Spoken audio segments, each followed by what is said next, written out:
Prologue. The rain hammered down in relentless sheets, each drop hitting the ground with the fury of something wild and unforgiving. Claire Novak stood motionless on the sodden lawn of a small suburban house, her coat soaked through, but she didn't care. Not about the cold that seeped into her bones, not about the mud pooling around her shoes.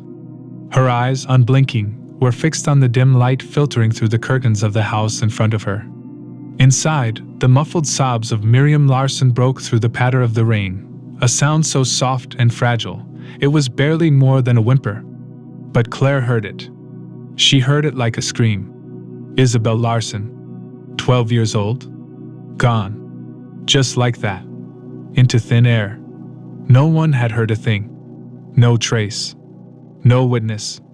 Just the faintest indentations left behind in the soft, damp earth near the woods bordering the neighborhood. She should have been with her mother. She should have been safe. But she wasn't. And Claire was failing her. Claire closed her eyes and drew a breath. Images flooded her mind. Isabel's room, frozen in time, like a child's shrine. The unmade bed, the scattered books, the pile of schoolwork that would never be handed in. And then the drawing. The one that kept her awake at night. She had found it tucked under Isabel's mattress, hidden like a secret. A pencil sketch of a little girl, lost among dark, twisted trees that seemed to swallow her whole. It gnawed at Claire. The way those branches clawed at the child in the drawing. How the shadows clung to her like a warning.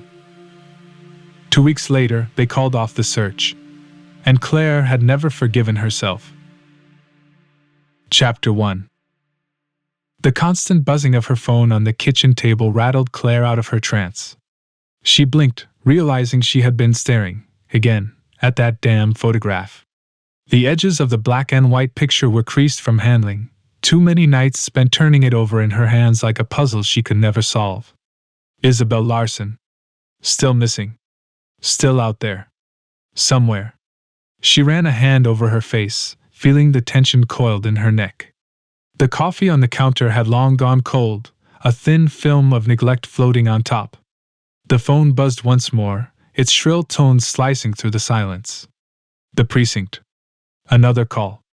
With a slow breath, she stood, her knees stiff, the floorboards creaking beneath her feet. The message on her screen was brief. Routine vandalism. Iron District. Typical. Just another excuse to visit Ravensburg's graveyard for forgotten industry. Her eyes flickered to the corner of the room, where a framed photograph of her daughter sat, dust gathering along its edges. Claire hadn't touched it in weeks. She reached out, her fingers hovering near the frame, but she couldn't bring herself to pick it up. Not now. Across town, Ethan Carter tossed a few crumpled bills onto the cafe table, his half-empty coffee cup long abandoned. The dull weight in his chest felt heavier this morning, pressing down as if someone had tightened a vice around his ribs. The cafe was empty, just how he liked it after nights like these. Decompress. Breathe. Forget. His visit with his father last night had left him rattled, more than he cared to admit. The old man's confusion, the way his eyes had glazed over, disconnected from reality, it gnawed at Ethan. The nurse had tried to brush it off, chalking it up to a bad day. But Ethan knew better. He could see it in the man's face, the slow, inevitable decline. His phone buzzed in his pocket, and he glanced down at the screen. Claire. Iron District. Another vandalism call. Bored kids, most likely. The Iron District was a wasteland, nothing more than a skeleton of Ravensburg's former glory. Rusted metal, crumbling buildings. There was nothing left to destroy. Not really. The Iron District was like a graveyard for the forgotten. Buildings, once alive with the pulse of industry, now stood as hollow, rusted shells. Broken windows stared out like the empty eye sockets of skulls, and the scent of decay clung to the air, heavy and unshakable. Claire pulled her car to a stop outside the old factory gates, gravel crunching under her tires. She stepped out, the cold biting through her coat, and stared at the twisted metal structures looming overhead. This place, this dead corner of the city, always had a way of getting under her skin. Ahead, Ethan stood by his car, hands buried deep in his pockets. His gaze was distant, lost in thought, but he snapped to attention when she approached, offering a nod. No words. They didn't need them. Not here. Together, they moved toward the factory entrance, their flashlights cutting through the murky dimness. The air was damp, thick with the scent of rust and something else, something that crawled beneath the surface, waiting. This place isn't going to hold much longer.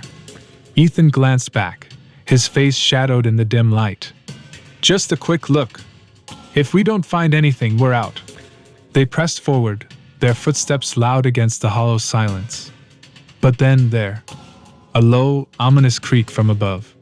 Claire froze, her breath catching in her throat as her eyes darted upward.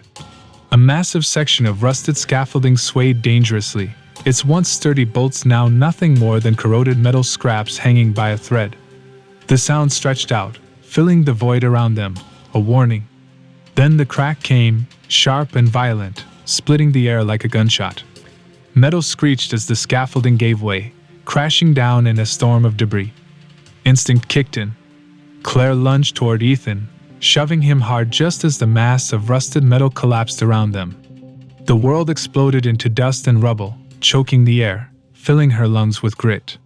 She hit the ground hard, the impact knocking the wind from her chest. For a moment, there was nothing but the ringing in her ears and the frantic thudding of her heart. "Ethan!" Panic surged as she twisted, trying to free herself, her voice hoarse from the dust. "I'm here!" His voice broke through the chaos, strained but alive. Claire coughed, the rawness in her throat stinging as she dragged in a breath. Her leg throbbed, but the pain was dulled by the adrenaline coursing through her veins. Another low rumble echoed through the factory, deeper this time, more dangerous. The collapse had shaken the building's foundation. "We have to get out," Ethan called, scrambling to his feet. "Now. This place is trying to kill us," she muttered under her breath, half to herself, as she pushed against the beam trapping her leg. The wood groaned as she forced it aside. But then, just as she moved to stand, her flashlight caught something, a flash of red against the gray. Claire froze, the weight of dread settling in her chest. A red tie, stark against the cracked pavement. "Over here," she whispered, her voice barely more than a breath as she stepped forward. Ethan's flashlight joined hers, illuminating the figure sprawled on the ground, a body, limbs twisted, a marionette with its strings cut. "Richard Caldwell," Ethan breathed, his voice tight with recognition. Dread flickered in his eyes as he knelt beside the body. The man's suit was torn and bloodied, but it was the symbols carved into the ground that made Claire's blood run cold.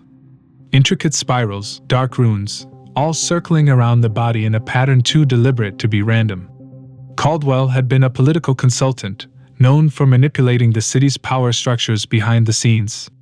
His name had been whispered in connection to backroom deals, corruption, and more recently, his rumored ties to the dark and dangerous sanctum of ether. In life, Caldwell had been untouchable, a man who thrived on controlling others. But in death, he was just another pawn in a far larger game. His face, contorted in terror, hinted at the darkness he had courted for far too long. The detectives exchanged a grim look.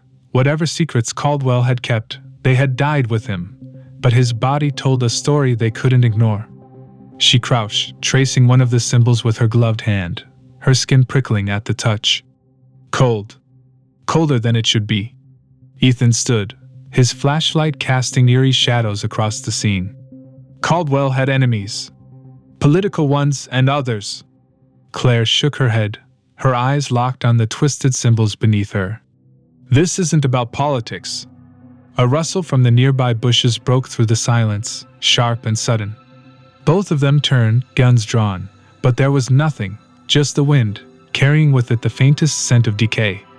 Claire knelt beside Caldwell's body, her eyes scanning the intricate spirals etched into the ground. The symbols tugged at something buried deep in her mind, old cases, dark stories, fragments that whispered just beyond reach. The meaning lingered just outside her grasp, mocking her. Ethan's voice broke through the fog. "Claire, you missed this." She blinked, the symbols scattering in her mind as she snapped back to the present. "What?" Ethan crouched beside her, lifting Caldwell's left hand.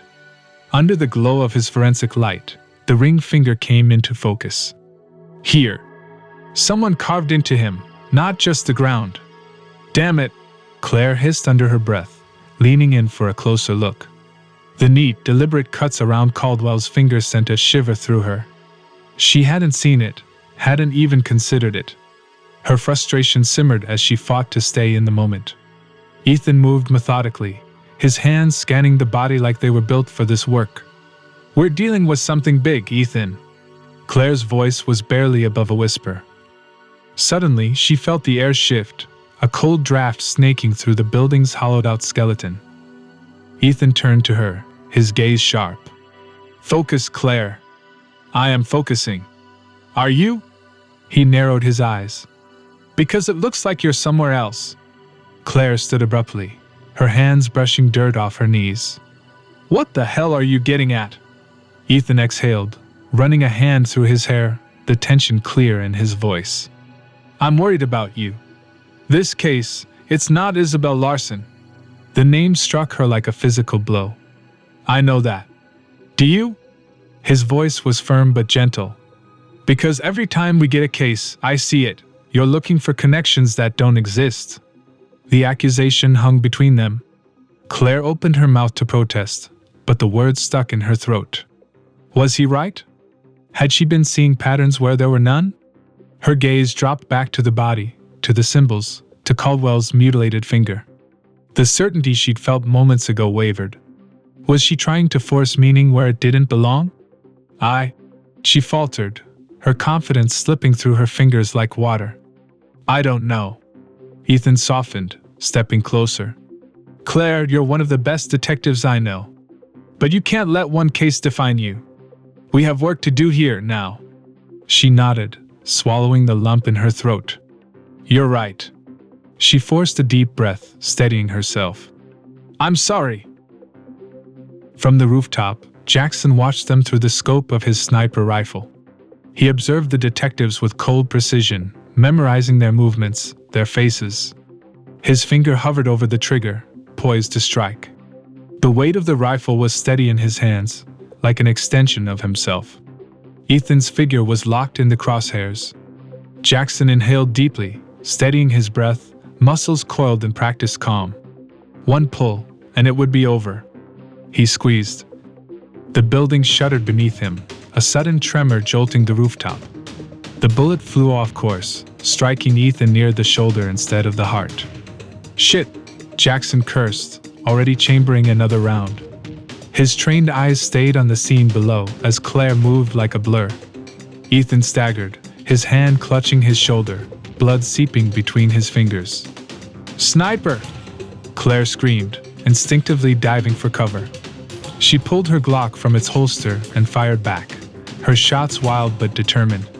Jackson ducked, rolling behind the rooftop sledge as Claire's bullets whizzed past. No hesitation. He respected that.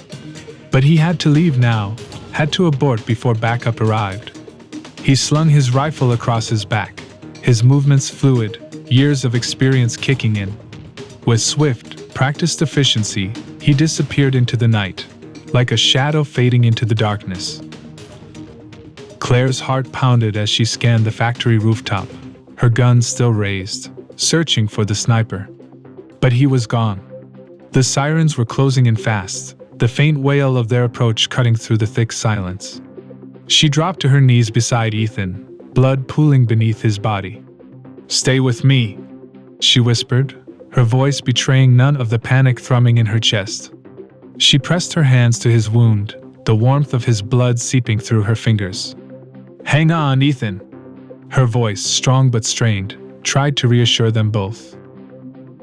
Chapter 2. Ethan's hand pressed tightly against his shoulder, his teeth clenched as the pain surged through him. Blood seeped between his fingers, darkening his shirt in uneven patches of crimson.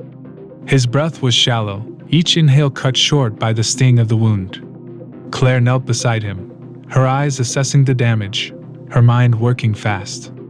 That sniper didn't miss by much. A bullet like that.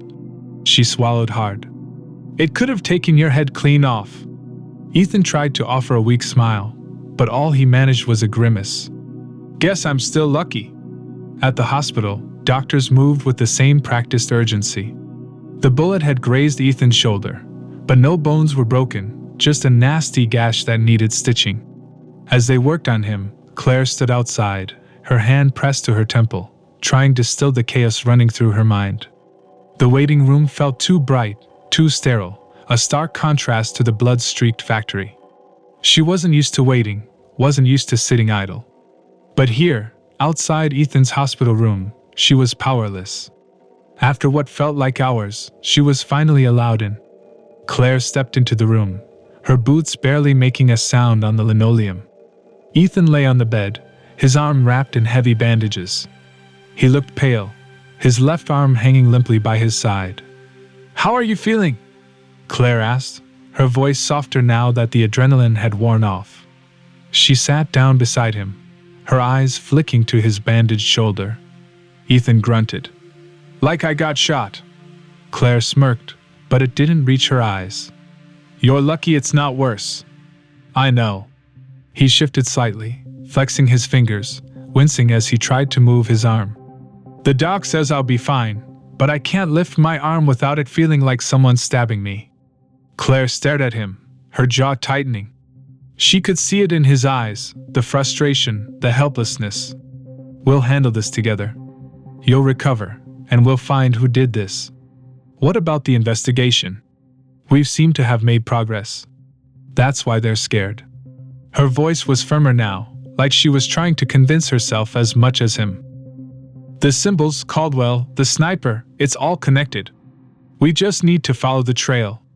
Ethan nodded, his eyes closing as exhaustion washed over him. "I trust you, Claire." Chapter 3. The low hum of Ravensburg never stopped, not even in the quietest hours of the night. It was a city that thrived on darkness, a place where shadows hid more than just secrets. Claire sat in her car, the engine off, her hands gripping the steering wheel. The headlights from passing cars flickered across her face, casting long shadows that danced across her skin. She didn't move. In the stillness, she could hear it, Isabel Larson's voice, the echo of her laugh. The little girl's face still haunted her, the wide, hopeful eyes that she never found. 3 years since she disappeared, and the weight of that failure pressed on Claire's chest like a constant bruise. No matter how many cases she solved, how many criminals she put away, Isabel was the one that got away. It wasn't just about finding justice. It was about not failing, about not letting those small, fragile lives slip through her fingers. She swallowed hard, the taste of bile bitter in her throat. From the corner of her eye, Ethan walked toward the car, his figure a solid, grounded presence in the neon haze of Ravensburg's lights. He opened the door and slid into the passenger seat without a word. Claire glanced at him, his face drawn, lines etched deep from sleepless nights and the endless cases that consumed them both. He let out a low breath, staring straight ahead. "You ever feel like this job doesn't give you peace?" His voice was rough, tired. Claire said nothing, waiting. Ethan turned to her, his eyes darker than usual, the weight of too many ghosts behind them. "My dad used to say that. He said it wasn't about peace. It was about carrying the weight, knowing that you'd never save them all." Claire's grip on the steering wheel tightened. He was right. "Is that what you want? To just carry the weight?" A bitter laugh escaped her lips before she could stop it. "Want? I didn't choose this, Ethan. But someone has to. Someone has to stand in the dark and make sure it doesn't swallow everything." For a moment, silence settled between them. The sound of the city, the distant hum of life, buzzed faintly in the background, but here in the car, it was just the two of them, alone with their thoughts, alone with their regrets. "I don't know if I can keep doing it," Ethan said softly. "There are days I don't know if it's worth it." Claire stared at him for a moment, then turned back to the road ahead. The shadows felt heavier tonight, the weight of the city pressing in from all sides. But she knew there was no escape. "It's never about what we want," she whispered, more to herself than to him. It's about carrying the ones we lose. We do this job because if we don't, no one will. Chapter 4.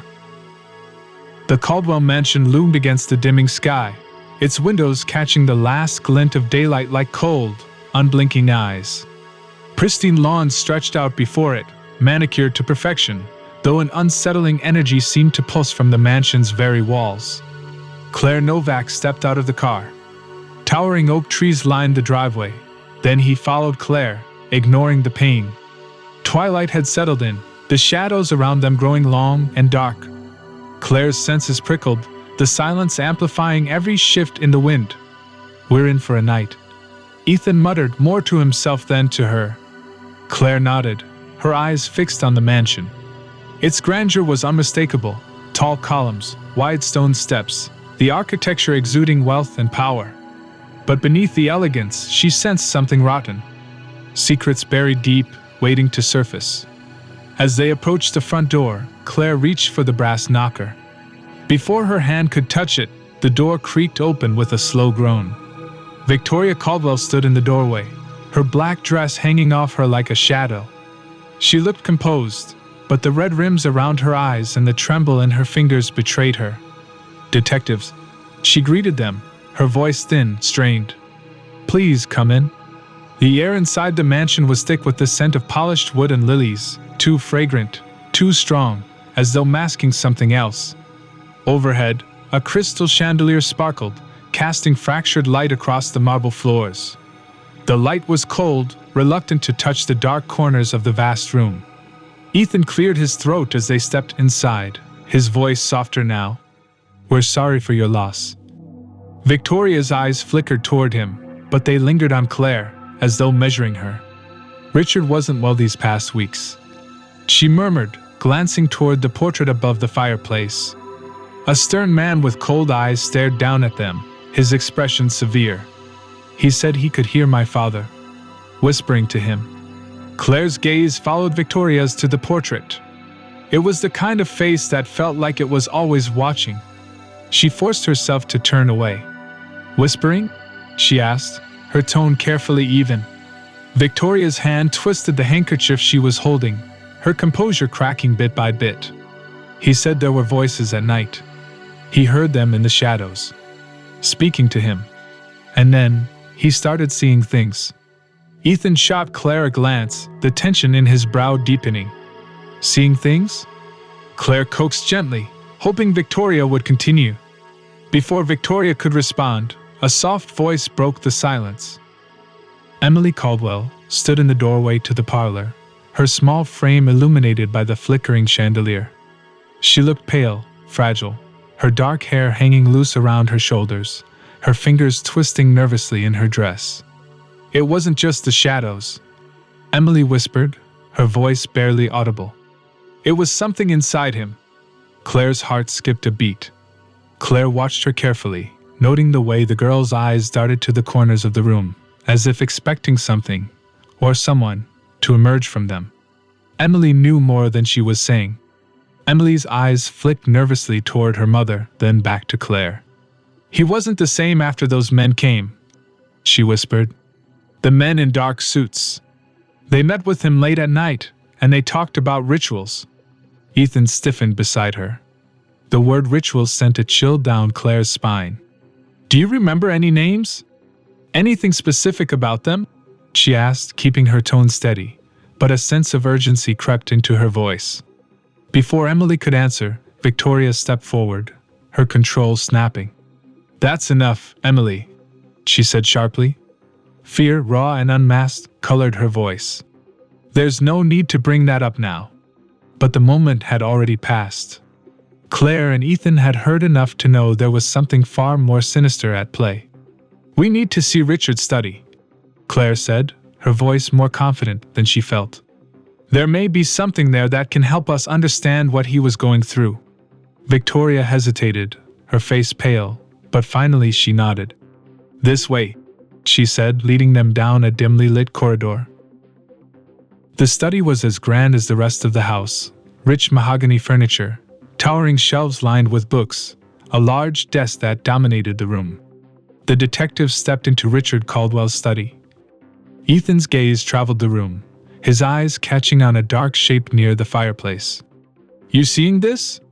Claire's attention snapped to the object, her stomach twisting at the sight. It was a heavy iron cauldron, squat and ancient, dominating the room from its spot on the floor.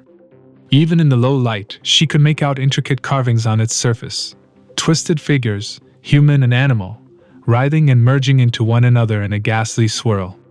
She felt an uneasy pull, like the cauldron held a gravity of its own, drawing their eyes, forcing them to take in every etched line, every unnatural shape.